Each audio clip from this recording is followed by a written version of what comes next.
Alright, well hello there.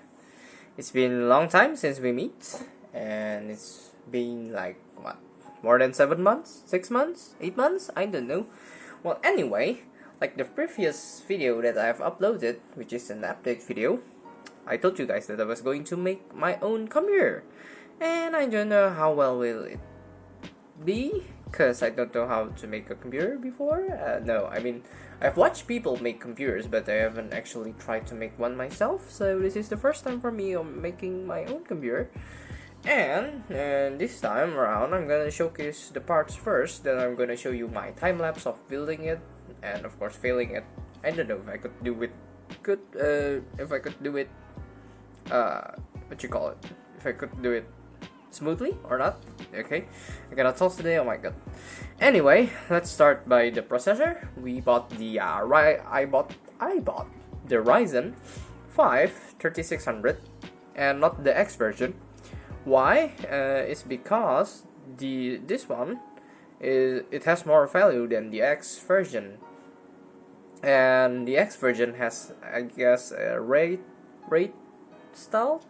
No, I don't know the name of the cooler, but the X version has a better cooler, but this one has only just a normal cooler, and that's why I'm gonna use a aftermarket cooler after this.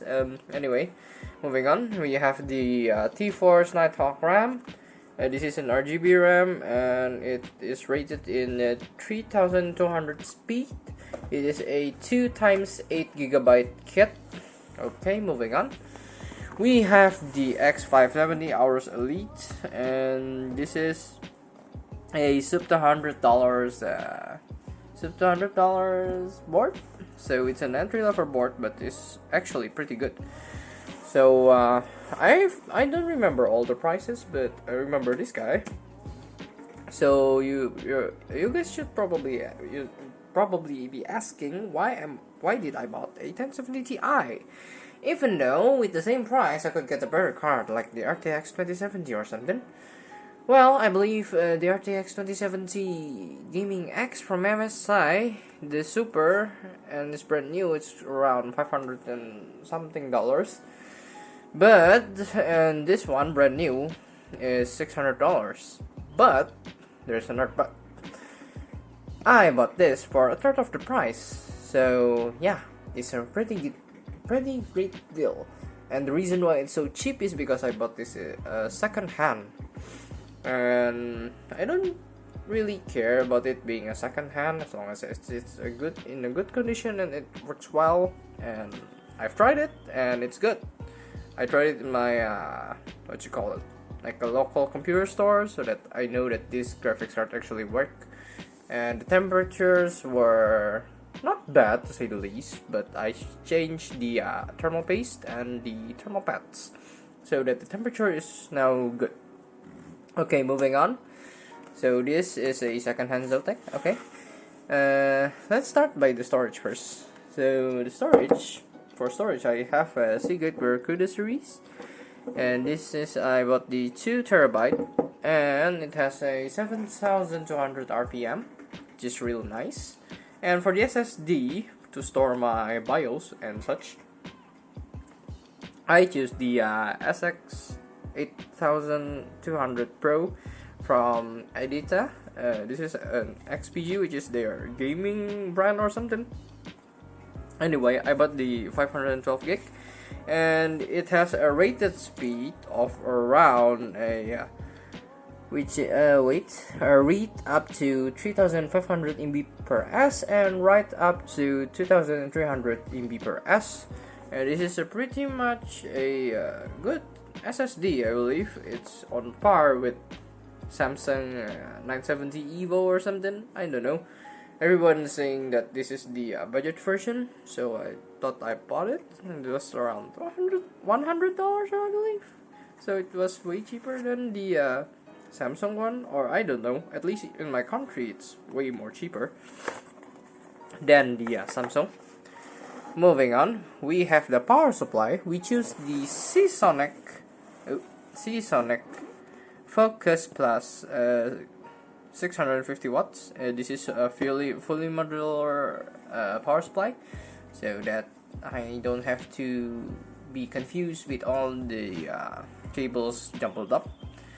And as I said before, I won't be using the stock cooler from the Ryzen 5. I will be using this guy.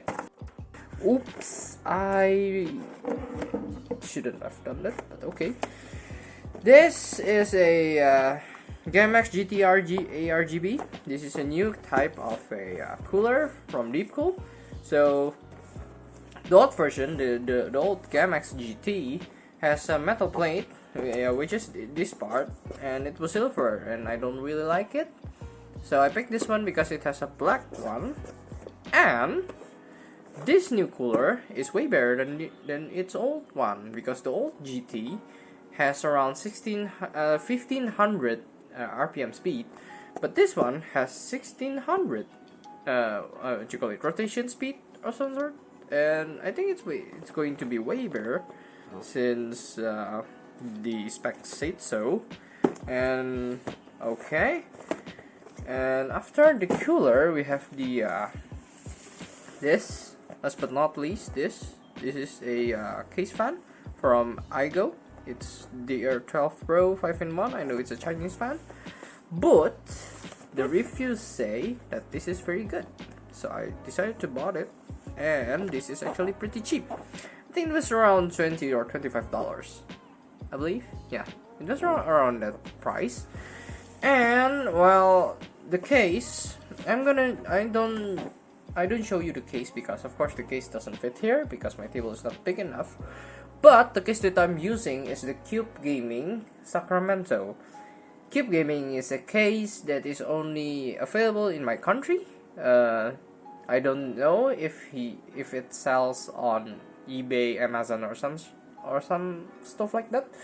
I have checked and I found none, so I believe it is only available in my country, and if I were to convert it to USD, it would be around $45, so it's a budget case. But it's actually a pretty good case, at least better than, I don't know. Well, actually, it's just a pretty good case for $45. Anyway, that's all, and enjoy the time lapse of me failing or maybe successfully do something. I don't know. Bye bye.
that's about it for the video, and here is some gameplay and benchmarks from the game Rainbow Six Siege. And as you can see, here's the specs of my PC and also its performance in this game. And I think that's all about it actually. Thank you guys for watching, and see you guys in my actual video. Yeet!